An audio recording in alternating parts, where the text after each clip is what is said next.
Okay, so now now that we can work with those algebraic numbers, there are a lot of things we can do with them. We left off with multiplying algebraic numbers. There is a little bit of dividing I want to show you. We're not going to do a lot of it because we're going to come back to this later in the course.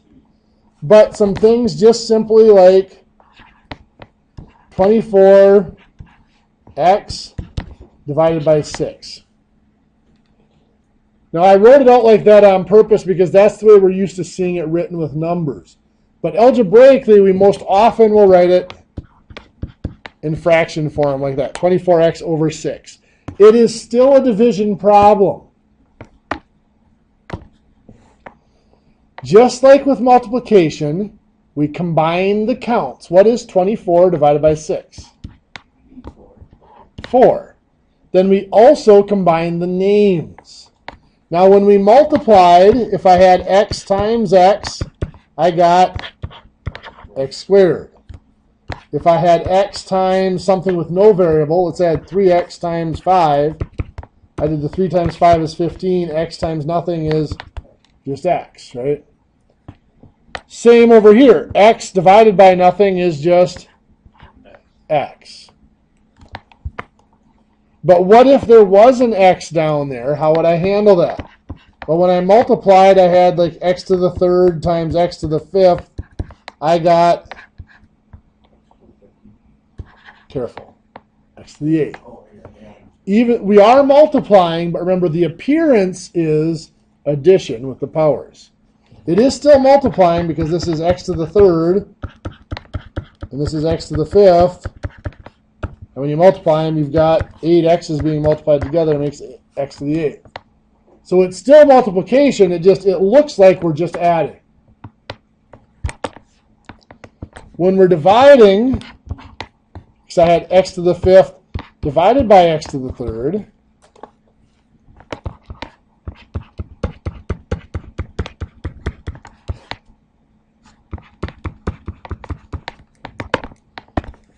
if I think about with fractions, I can cancel out common factors. I'm left with x squared.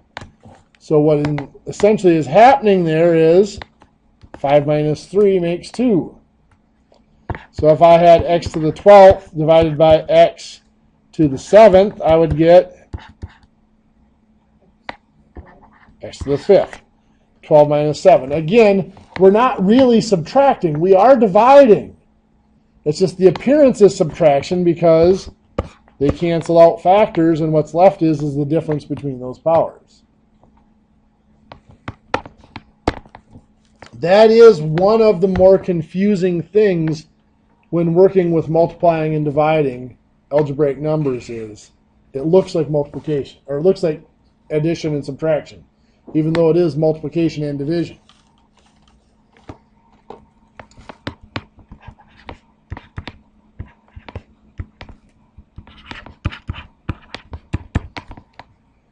Especially a problem if I give you a problem that looks like this. 5x to the 5th times 3x to the 3rd. I multiply the counts. What is 5 times 3? 15. But it's x to the 8th. So we're going to add the powers. We still had to actually multiply the counts, but we added the powers in the names. We're still multiplying the names, but the appearance is that you're just adding the powers. So if I have 36x to the 8th divided by 4x to the 5th. I am still dividing the counts. 36 divided by 4 is 9. And I am dividing the names, x to the 8th divided by x to the 5th. It's just the appearance is, I subtract the power, yeah. 8 minus 5 is 3. So it is still dividing, it's just it looks like subtraction.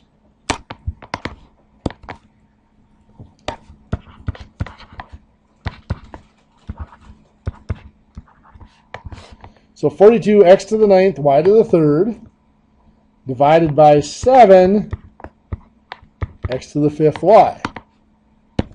Just like with multiplication, we do the count first. What is 42 divided by 7? 6. And then I do each name separately. x to the 4th. Very good. 9 minus 5 is 4. X to the 9th divided by x to the 5th. Remember, the appearance is we just take 9 minus 5 to get 4. So x to the 4th. Y to the 3rd divided by y? Y squared, or y to the 2nd, because we treat this as y to the 1. We could divide multiple digits. I could have 28 x to the 5th minus 35 x to the 3rd plus 14x divided by 7x.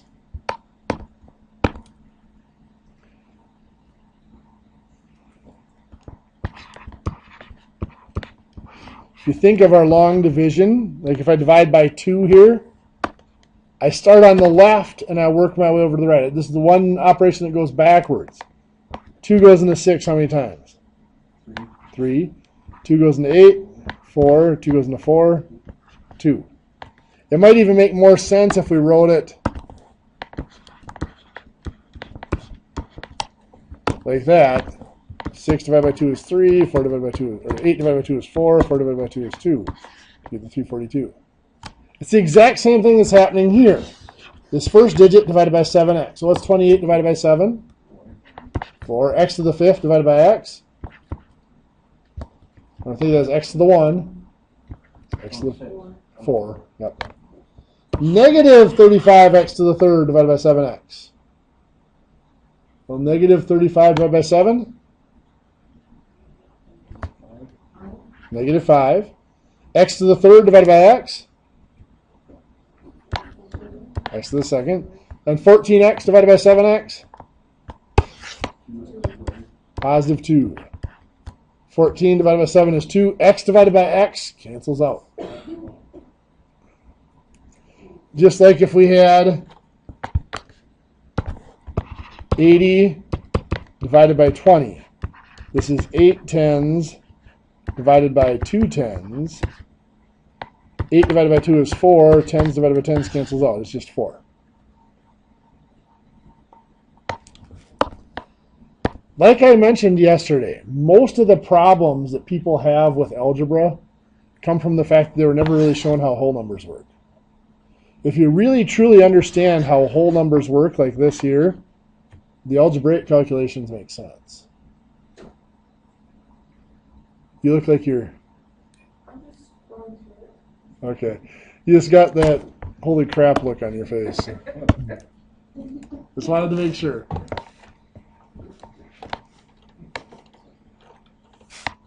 Okay. So now let's do a little bit with this multiplication that we've seen.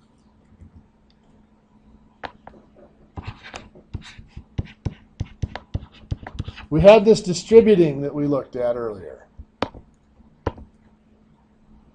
So remember we said really this is x plus 7 times 8. Could be written out like that. 8 times 7 is 56. 8 times x, 8x. But it's just a lot shorter to use distributing. It's going to be the same process, only it works backwards, a little short, backwards shortcut. 8 times x is 8x, and 8 times 7, positive 56. We can throw negatives in there that can cause some issues for us.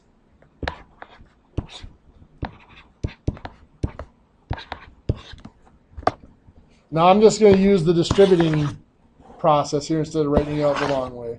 Like I said, if this makes more sense to you, feel free to write it out that way. So here we've got the 5 times 3x minus 6.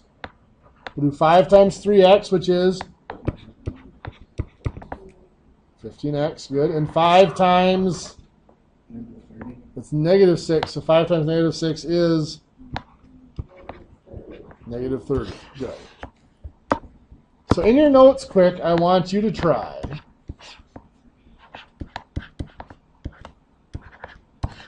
four times 7x minus 3. I'll give you a minute or so to do that one out quick.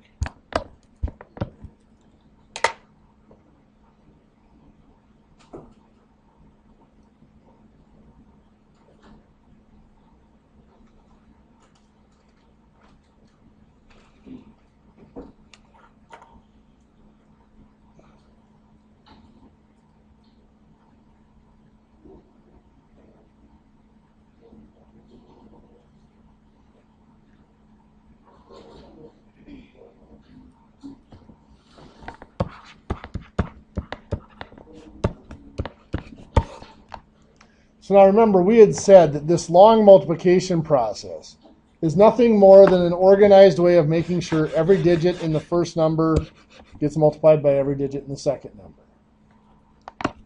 This distributing process is just a different way of organizing it, but we're still making sure every digit in the first number gets multiplied by every digit in the second number. So 4 times 7x makes 28x. 4 times negative 3? Negative 12. Good. It can get a little worse if we do something like this.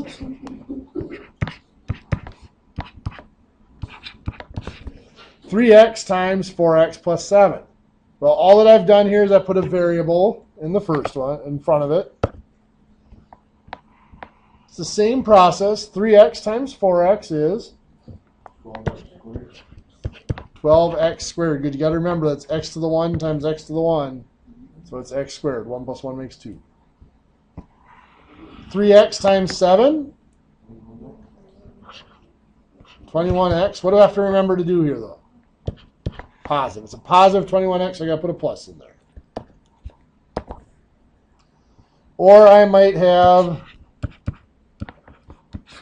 6x to the third times 5x to the fourth minus 3x squared.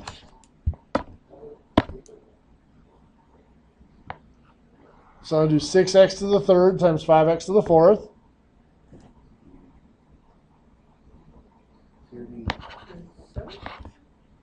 30x to the seventh. Good. We multiply the counts. 6 times 5 is 30. Then we multiply the names. X to the third times x to the fourth. Remember, the appearance is you add the powers. 3 plus 4 makes 7. X to the seventh. 6x to the third times a negative 3x squared.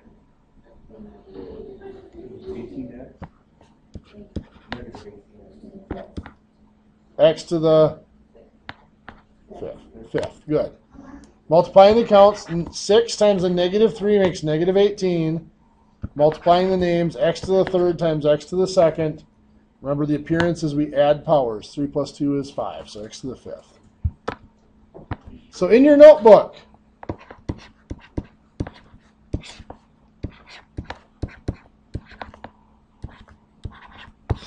try that one.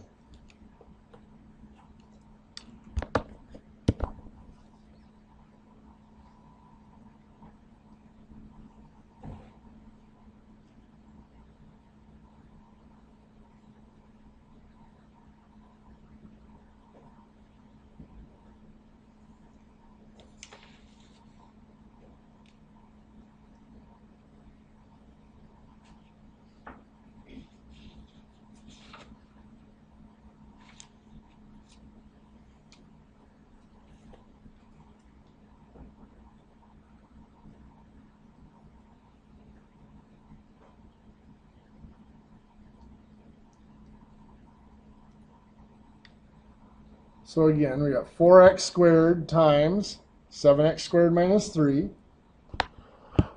We're going to use distributing. We'll do the first two. 4x squared times 7x squared is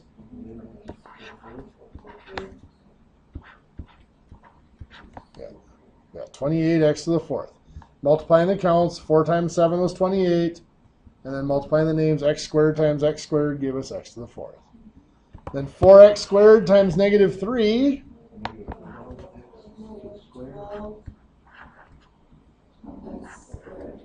Perfect. Negative 12x squared. 4 times negative 3 is negative 12. X squared times nothing is x squared. Now, I'm going to show you this, not trying to confuse you, but remember, the place value there, remember 10 to the 0 is 1. Really, this is x to the 0. So a lot of people get confused. Well, if I'm multiplying x squared times nothing, isn't something times 0 0? But what I'm really multiplying, x squared times x to the 0. Remember, anything to the power of 0 is 1. So what I'm really doing is x squared times 1. And anything times 1 is itself. The other way I can look at it, x squared times x to the 0, 2 plus 0 is 2. So whenever you have that digit or term in there with no variable on it. That's really what it is it's x to the 0 or whatever variable we're using to the power of 0. And that's why it behaves in the way it does.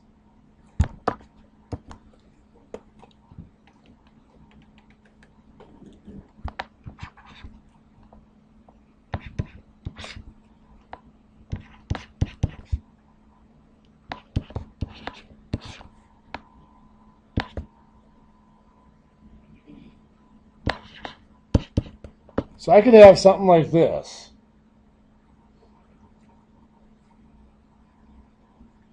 Really, all this is an order and operations problem. I see the enclosing symbols, the parentheses, but in this case, are the parentheses really an enclosing symbol?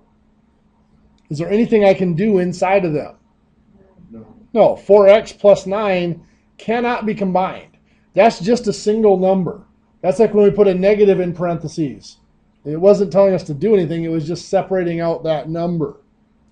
Same thing's happening here. 4x plus 9 is really a single number with 2 digits. So what we really have here is multiplication and subtraction. Which one happens first? Multiplication. So the 5x times the 4x plus 9. The way I usually describe that is, whenever you see parentheses, it should always draw your attention there first. And with those parentheses, there should be 2 questions you should ask. The first one should always be, is there anything that needs to be done inside the parentheses? And in this case, that answer was no. 4x plus 9 could not be combined. The second question then should be, is there anything that needs to be done to the parentheses? And in this case, that was being multiplied by the 5x. So we'll do that. 5x times 4x is 20x squared. 5 times 4 is 20. X times x is x squared. Then the 5x times positive 9. 45x. What am I forgetting? There's a positive in there. Good. Now we do still have the minus 8x over here. Am I done? No. What can I still combine?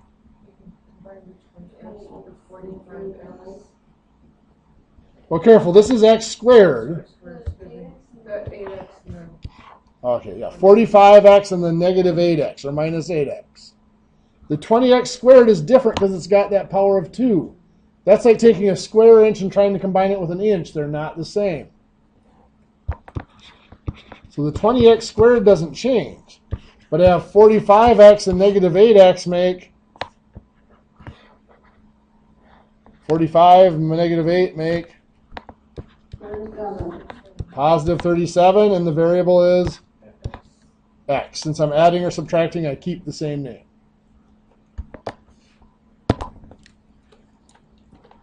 Slightly different than that, we might get something that looks like this.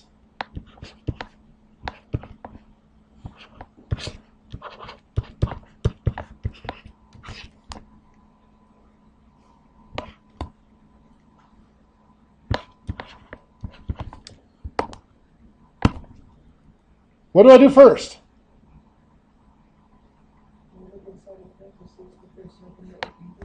Perfect. I look inside the parentheses. There's nothing to do there. So what do I do next? Multiply by the 7x squared. 7x squared times 3x? 21. X to the third. Good. 7 times 3 is 21. X squared times x is x to the third, or x cubed. 7x to the second times 6.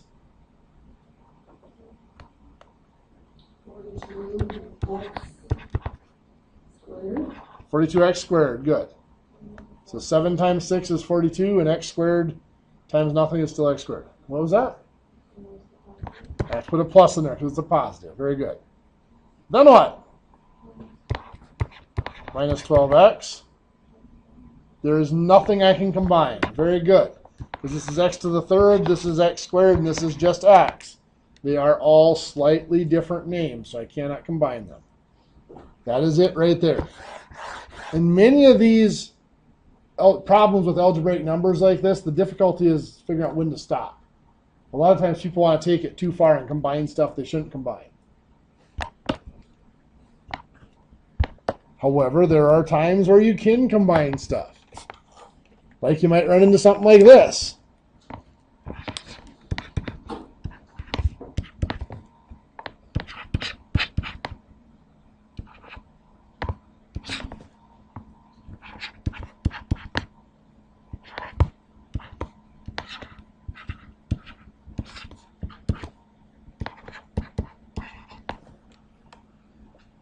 This again is just an order of operations problem. The parentheses should draw us in. Is there anything to do inside the parentheses? No. How about anything to do to the parentheses? Yeah, times the 4x to the third. So 4x to the third times 7x to the sixth. 28x to the ninth. Good. 4 times 7 is 28. X to the third times x to the sixth gives us x to the ninth. 4x to the third times a negative 2x squared. Yep, 4 times negative 2 is negative 8. X to the third times x squared is x to the fifth. So I've replaced this with the 28x to the ninth minus x to the fifth. Well, I've still got my 9x to the fifth up front. That's a positive 28, so I put in the plus. And back here I've got plus 3x to the ninth. Am I done? No, because you combine the 28 and 3. Yeah, usually it's something we call descending order. It's kind of a math grammar thing. It would not be wrong if you put 9x to the fifth and the negative 8x to the fifth and combine them and put that first. It's just bad grammar. So we would want to put the higher power first. 28x to the ninth and 3x to the ninth make 31x to the ninth. Why didn't we add the powers there? Because that's what it's labeled. Yeah, we're just adding them together. When we add, we keep the same name. Now I've got the 9x to the fifth and negative 8x to the fifth. 1x to the fifth. And it's positive, so plus 1x to the fifth. Now many times, and my math lab will do this to you. Come on. They will write this as, instead of 1x to the fifth, they'll just write this as 31x to the ninth plus x to the fifth. Just like if you have an inch, or if you have 1 inch, they're the same thing. If you have 1x to the fifth, or just x to the fifth, they're the same thing.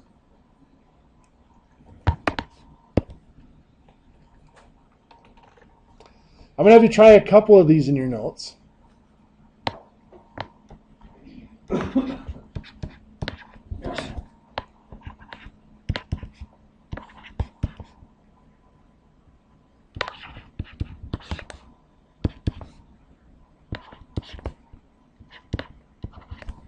I'm going to have you try that one.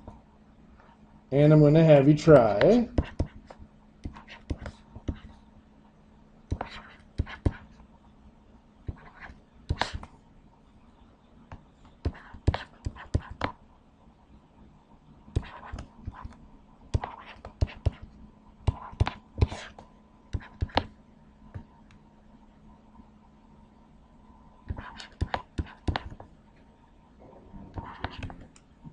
Have you try those two?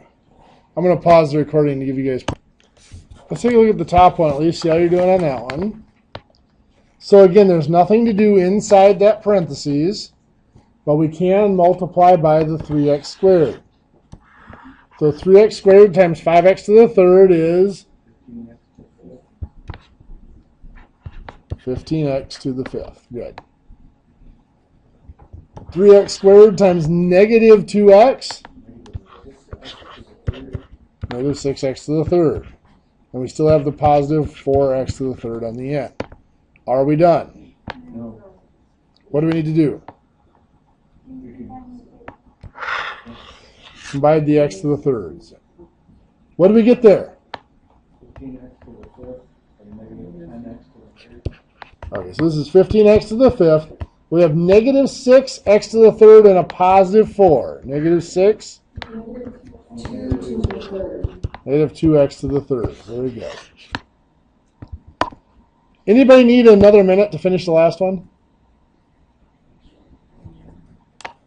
All right, let's go ahead and take a look at it then. Again, we have the parentheses in the middle. It should draw us in. Can't do anything inside of them. What do we need to do to the parentheses? Oh yeah, we're multiplying not by 2x to the third, but negative 2x to the third. That's the part that a lot of people miss, is the negative. So negative 2x to the third times 4x to the sixth. Negative 8x to the ninth. Very good. Negative 2x to the third times a negative 3x to the fourth.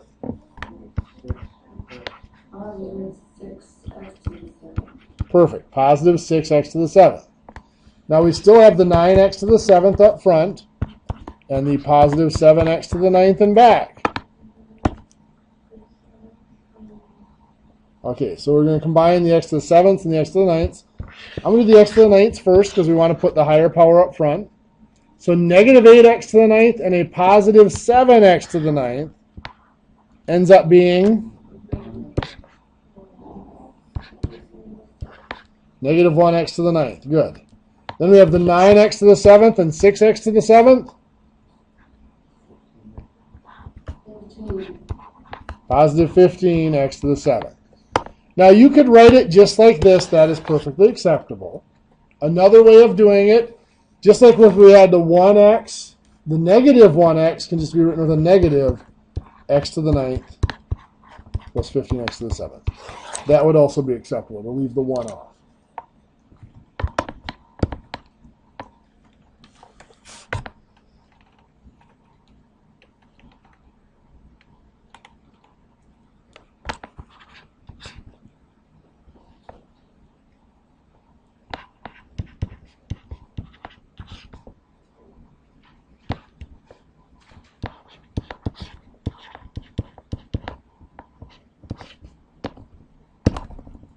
We can run into problems like this, where we have two sets of parentheses. Remember, when we were talking about order of operations, if you had two things on the same level, we worked left to right. So we have two sets of parentheses. We're going to do the one on the left first. So right here, anything to do inside that first set of parentheses? No. How about to it? Yes. Times 3. 3 times 5x? 15x. 3 times negative 3? Negative 9. Good. What do I have to do with the second set of parentheses? There's nothing we can do, so we can multiply by Good. There's nothing to do inside of it, so we have to multiply by. And you're absolutely correct. It's not times 7, it's times negative 7. So negative 7 times 2x? Negative 14x. Good. And negative 7 times 1? Negative 7. So what do we combine? Okay, we combine the x's. What do we get there? Careful. No, it's negative. 15x and negative 14 is 1x or just x.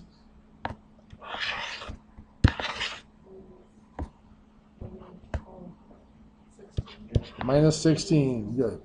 Negative 9 and negative 7 make negative 16. So it's x minus 16 is our result there.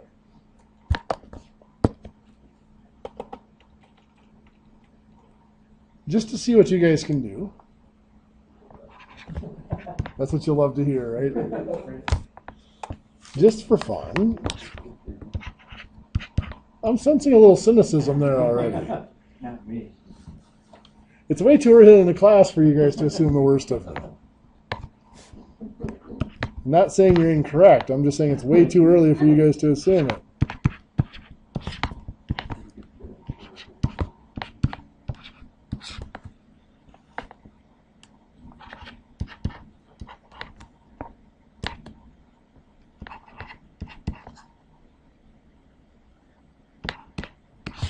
I'm going to have you try that one in your notes. See what you come up with. Okay, so again, there's two sets of parentheses. We go left to right. So we'll start at this first one. Nothing to do inside of it. So we're going to multiply by the 3x to the third times the 5x to the fourth gives us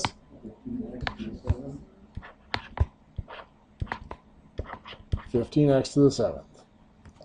3x to the third times negative 2x squared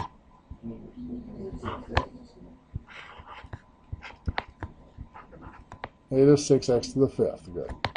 Second parentheses, nothing to do inside of it. So we're going to multiply by negative 7x squared times the 3x to the fifth gives us negative 21x to the seventh. Good. Our negative 7x squared times negative 5x to the fourth. Yeah, positive 35x to the sixth. Now what? We can combine the x to the sevenths. What do we get?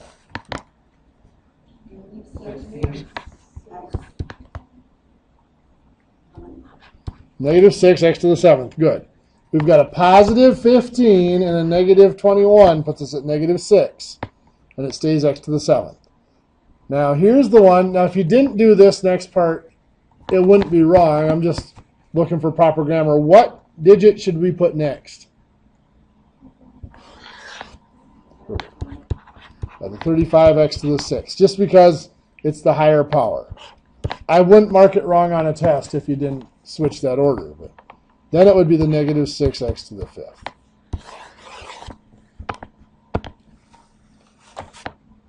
Okay, so this is, I'm openly admit, one of the lesser practical sides of algebra is doing these operations with algebraic numbers.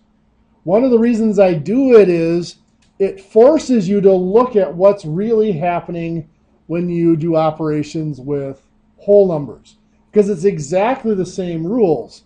And many of the shortcuts that we use for whole numbers don't apply, so you have to go back and do it out the long way and actually see what's happening with the numbers.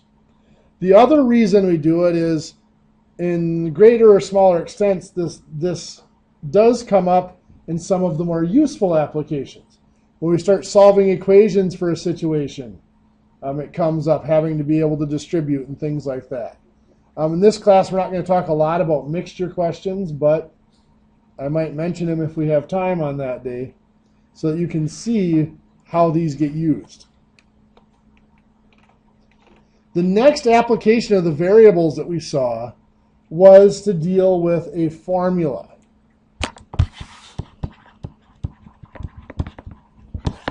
In a formula, what the math term for it is called evaluating an expression.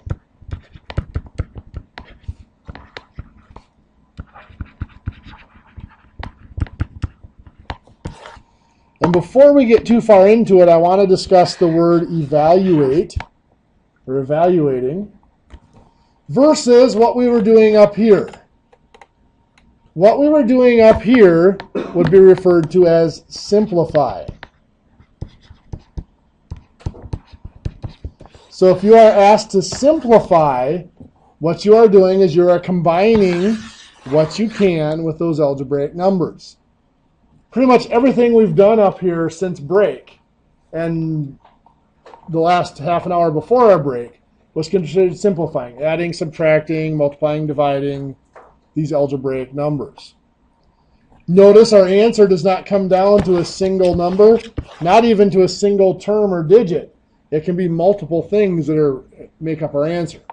We simplified or combined everything that we could combine according to our rules of math. Well, down here we're going to be asked to evaluate. When you're asked to evaluate means give a value to. you should be able to get it down to a single number. I had mentioned earlier, oftentimes one of the problems is figuring out where to stop. And these are some of the word clues that tell you. When it says simplify, chances are you're not going to get down to a single number. When it says evaluate, you should get to a single number. So we have expressions or these algebraic terms that might look like this. 3m minus 7p plus 2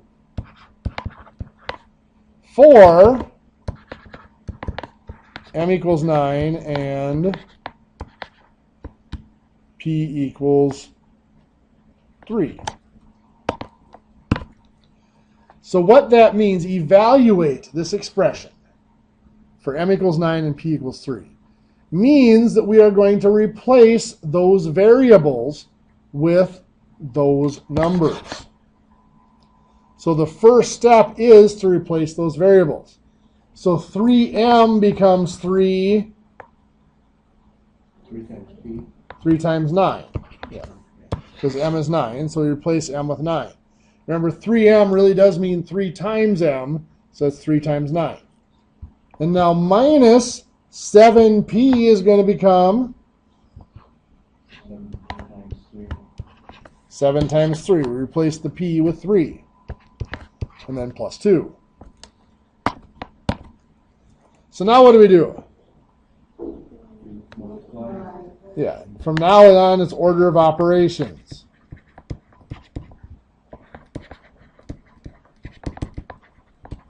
So, yeah, the highest level of priority you have there is multiplication, so we're going to go left to right.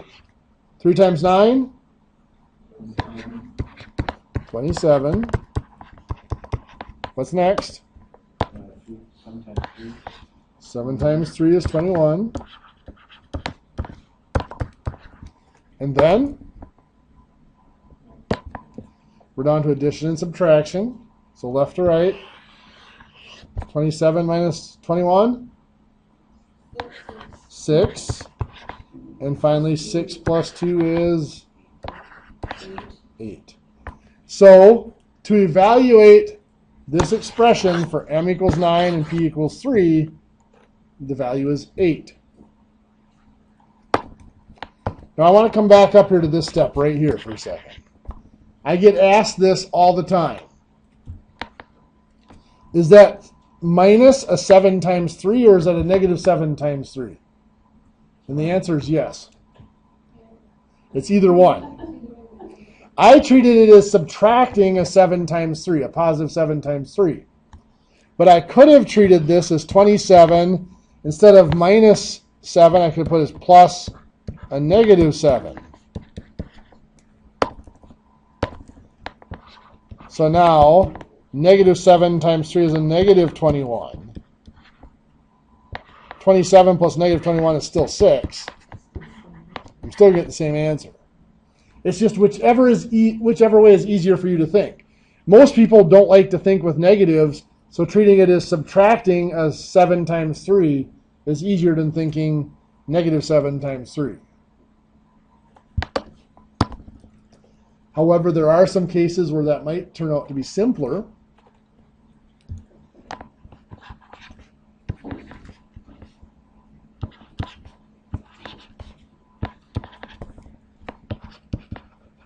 So again, I would ask you to evaluate 5m minus 4d minus 3 for m equals 10 and d equals negative 5. So the first thing we have to do is to put those values in for the variables. 5m becomes 5 times 10. Yeah. It will be 50 eventually, but yes, we'll leave it as 5 times 10 now. Then what? Minus 4 times negative 5. Now you notice I'm going to put it in parentheses just so I know that that's not 4 minus 5. It is 4 times the negative 5. Then, of course, the minus 3. So then what do we have to do? Yeah, multiplication and division is the only thing we have to start with. 5 times 10 is 50. Now here is a case where it might be simpler to think of this as a negative 4 times negative 5 instead of minus a 4 times negative 5. I'm going to do it both ways. So I'm going to start out doing it on the left here, treating it as a 4 times negative 5. So this is 50 minus 4 times negative 5 is negative 20.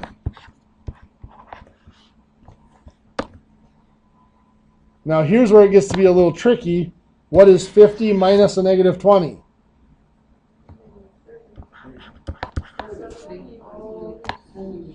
Remember 50 minus a negative 20 is 50 plus a positive 20. Because it's adding the opposites. So you're subtracting a negative becomes adding a positive. Then of course minus 3 would be 67. Like I said, this way over here might be simpler. We're taking negative 4 times negative 5 to get a positive 20. Then it's just 50 plus 20 is 70. Minus 3 is 67. So I get students that ask me all the time, which is it? And like I said, it can be either one. The next question usually is, well, which one's easier? Well, that's a hard one to answer because it depends on how well you work with negatives, and it depends on the problem. When you look at the problem, sometimes people ask me, when you look at a problem, how can you tell whether it's going to be easier to treat it as a negative or minus a positive? And the only answer I can give you to that is experience. A lot of things in math you only get good at by doing it and with experience. Math is about patterns. I've tried to show you some common connections, and I'll continue to try to show you some common connections between things, but it really is all about patterns. The problem is I can't tell you the pattern because the pattern I see that makes sense to me might be different than the one you see. Like we showed you yesterday with adding and subtracting. There's different ways to do it, and they give you the same answer every time. It's whichever one makes more sense to you. You'll see me throughout the summer doing calculations up here like I did with the powers earlier. There are patterns for powers. If you notice the patterns, you can do the calculations rather quickly. But again, the pattern I see might not be the pattern that you see. So it can be different that way. So like I said, the only way to get good at math is to put in the time and effort and do it. The more you do math, the easier it will get. I assure you that. It's just getting through that initial frustration of getting through it. Okay. It is 11:25, and I wanted to make sure I didn't cut you short on a little bit of homework time today. So quiz 1 should have opened up at about 8 o'clock this morning. It will stay open until 11:59 p.m. tonight.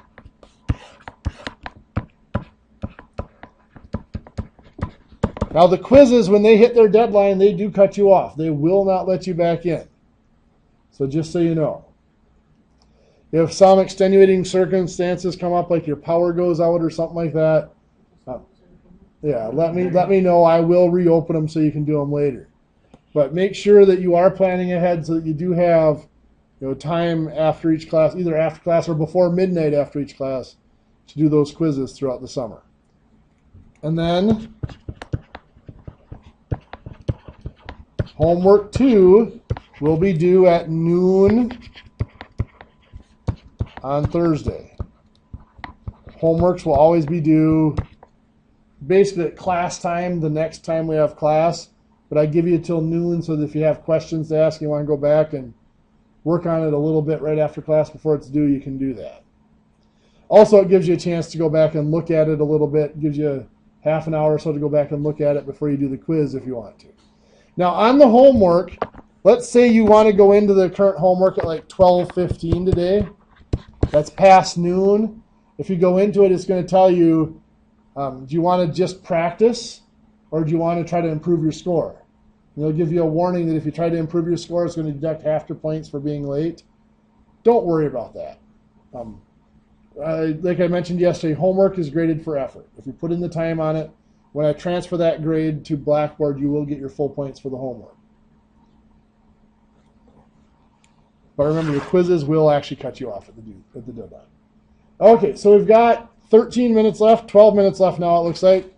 You guys have computer labs at your locations. Here I got the computer lab attached next door here.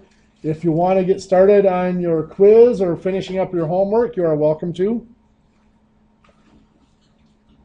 I will be here. I think the network is now set to be up until noon. So I will be here until noon to answer questions. I'll be processing my videos here during that time as well.